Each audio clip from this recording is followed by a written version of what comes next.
As crude oil prices dive low, threatening to dip below $40 a barrel for the first time since the global financial crisis of 2008, economies around the world are beginning to develop cold feet, Nigeria inclusive. As countries seek solutions, what can be done to halt Nigeria's receding economy? My guest is the immediate past president of the Nigerian Economic Society.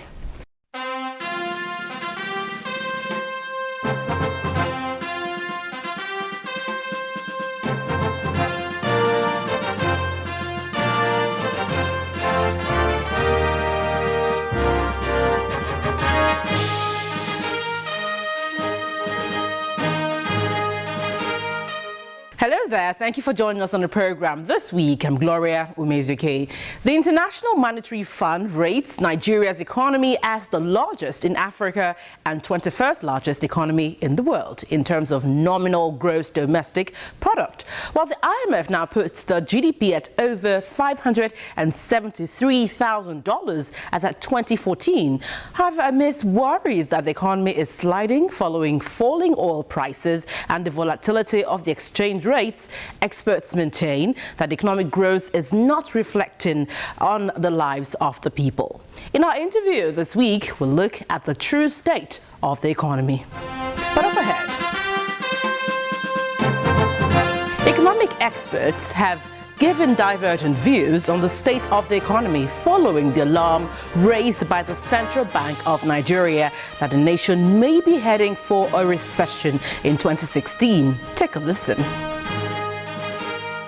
Having seen 2 consecutive quarters of slow growth, committee recognized that the economy could slip into recession in 2016 if proactive steps were not taken to revive growth in key sectors of the economy. This is just an alert meant to be a wake-up call for Nigeria's economic managers. But this pronouncement has raised a lot of concerns among the citizens. Economists have come up with divergent views on the pronouncement. A recession is defined as 2 consecutive quarters of negative growth, not declining growth. The reality is that our output has to decline and has to be negative for 2 consecutive quarters. And that is most unlikely to happen. But for Dr. Biodun Adedipe, Nigeria's economy is already in recession. Once the GDP growth rate drops 3 consecutive quarters, that economy is confirmed to be in recession. And if that is the case, it simply means the Nigerian economy is already in recession.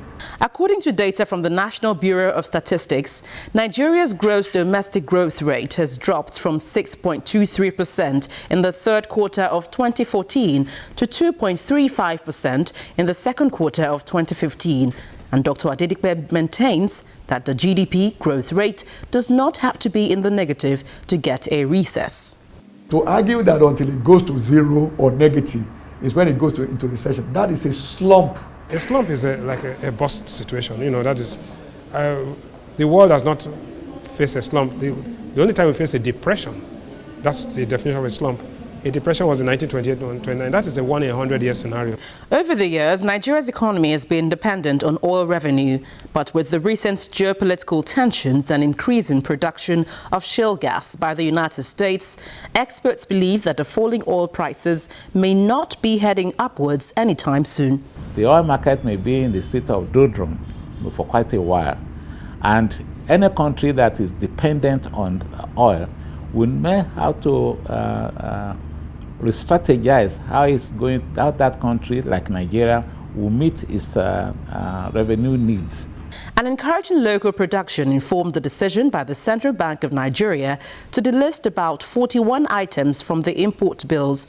But this does not seem to go down well with the organized private sector. If you want to generate any policy, it's always better to do some consultation with the operators.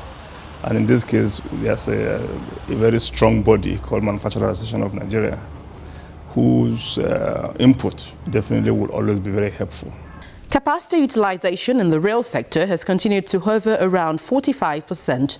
Businesses are grappling with high interest rate, infrastructure has remained inefficient, and unemployment rate remains high. Experts agree that the only viable option is for the fiscal and monetary authorities to stimulate the economy. It will happen by one single, I will call it master stroke. And that master stroke is massive investment in infrastructure.